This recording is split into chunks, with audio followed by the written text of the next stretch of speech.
Hello again, ganda ka life! Kumusta po kayo mga chika? Heto na naman po tayo para sa panabago nating showbiz update. Miss Catherine Bernardo sa pagiging independent. Independence is the new glow up. Yan siguro ang motto ngayon ng award-winning actress na si Miss Catherine Bernardo sa buong tapang na umalis sa puder ng kanyang pamilya upang mamuhay mag-isa.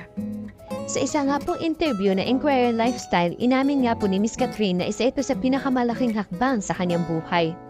I think it's so brave that every day I show up and choose to grow and accept all the uncertainties sa inang panayam sa kanya. Totoo nga namang hindi biro ang mag-isa sa bahay, pero hindi nagpapa-apekto ang kapamilya actress. I don't know what will happen. I don't know if I can do it alone, but I'm here for it. I'm very open. Wish me luck in the coming months, patuloy nito.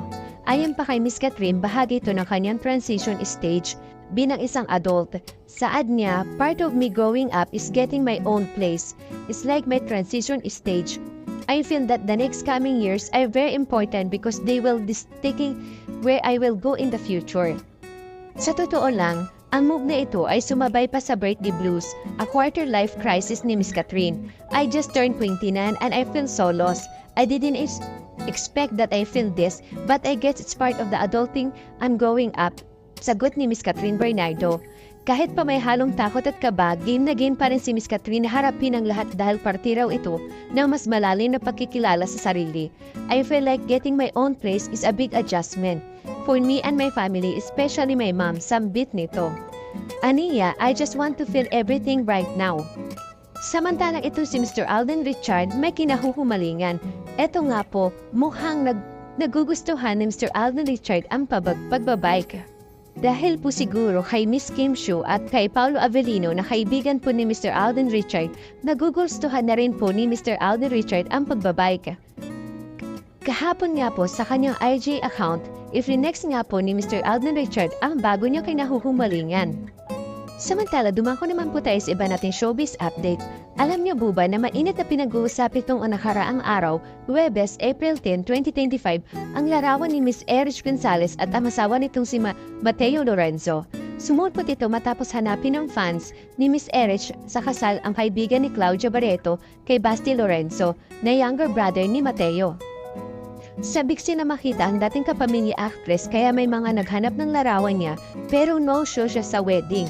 Ayon nga po sa isang report, tila nahalungkat ang isang larawan na pinost noong June 28, 2023. Makikita nakaputi nga po pareho sina Miss Erich at ang asawa nitong si Mateo at maninaw na nasa loob po sila ng simbahan. Kasama nila ang mga magulang ni Mateo na sina Martin Ignacio Lorenzo at Maria Lea de Leon, isang pare at isang bata. Pero ang nakapukaw ng atensyon ng netizen ay si Erich na may karagahargang sanggol. Mabilis kumalat ang larawan na nirepost at nang-cheese ng mga vlogger, entertainment site at mga fans. Libo-libo ang reaksyon ng mga repost na daan-daan na ang share at comment. Ito na nga po ang nag-post ay ang paring nasa larawan. Sa Facebook caption, binanggit niya kung sino ang sanggol na bininyagan nito. He is the son of Mateo Lorenzo and Erich Gonzalez Lorenzo. Sabi pa ng pare, siya rin ang nabinyag sa asawa ni Miss Erich noong 1992 at sa labing-isang pa nitong mga kapatid. Siya rin ang nagkasal sa mga magulang ni Mateo. Lumalabas na mo ang Facebook account ng pare. Dahil may mga Facebook post, ang ilang netizen nakakilala siya at nakatag ang account nito. Pero bago mag 10 PM nga po, ang public post na ukol kay Miss Erich ay hindi na makikita sa kanyang feed. Pero kumalat na ang screenshot nito sa mga social media. Si Miss Erich nga po ay kinasal kay Mateo sa St. Chepes, the Great Parish sa Alabang, Muntinlupa noong March 23, 2022. Napaulat nga sa 2017 na magsimula ang kanilang pagkakaibigan. Sa sumunod na taon, pinag-usapan ang estado ng kanilang relasyon nang kumalat sa social media ang travel photo ng actress kasama nga po itong si Mr. Mateo. Binanggit nga po ni Miss Erich sa isang interview ang larawang iyon ay kuha sa Japan, kung saan nagkaroon ng art exhibit ang kanyang kapatid na painter at nakabase nga po sa Japan. Sinabi pa po ni Miss Erich na inimbitahan din ng kanyang kapatid itong si Mateo. Taong 2019 ay sinabi ni Miss Erich sa kanyang vlog na masaya ang estado ng kanyang puso. Subalit naging matipid ang detalye. Ang sabi lang niya to noon, I don't wanna ruin it to show. Sa akin na lang yon. Gayunpa may mga lumabas siyang ilang larawan kasama nga po ito si Mr. Mateo. Si Erich ay produkto ng ABS-CBN Talent Search sa Star Circle Quiz Season 2 noong 2005. Siya ang tinanghal na SCUQ Grand Questor. Ito ang naging ticket ni Miss Erich para makapasok sa showbiz. Kinontrata siya bilang artist na Star Magic na ang talent management company ng ABS-CBN. Nagsimula siya sa mga support roles sa mga series na mga Anghel na Walang Langit 2005, Kala Dili 2006, Sana Maulit Muli 2007 at marami pang iba. Sa kanyang launching teleserye ay ang 14 2009 katambal nito si Mr. Enchong D, AJ Falcon at si Yan Lim. Dito na nagsimula umalagaw ang karir ni Miss Erich at naging isa sa mga kapamilyal leading ladies. Kabilang na sa mga nakilanang selling na ang Magkaribal 2010, Maria de Barrio 2011, Two Waves 2014-15, Be My Lady 2016, and The Blood Sister 2018. Sa mga pelikula naman, nagbida siya na I Do 2010, Corazon Ang Unang Aswang 2012, Suddenly Is Magic 2012, Once a Princess 2014, at Siargao 2017. Ang pinakauling proyekto nga po ni Miss Erich ay sa ABS-CBN teleseryeng La Vida Nina 2020 to 2022. Nung tumama ang pandemic at tinanggihan ang pangkisa ng ABS-CBN sa panunungkulan ni ng dating Pangulong Rodrigo Duterte, nag-venture si Erich sa paggawa ng kanyang content para sa kanyang YouTube channel. Subalit kalaunan ay hindi na rin niya ito itiniloy. Hindi na rin aktibo ngayon si Miss Erich sa kanyang showbiz career. Panakanakang nasisilayan siya ng fans sa social media.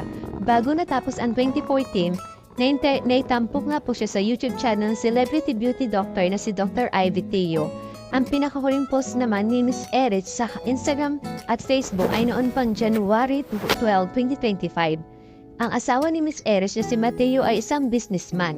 Siya ang kasalukuyang chairman ng restaurant concept group INC.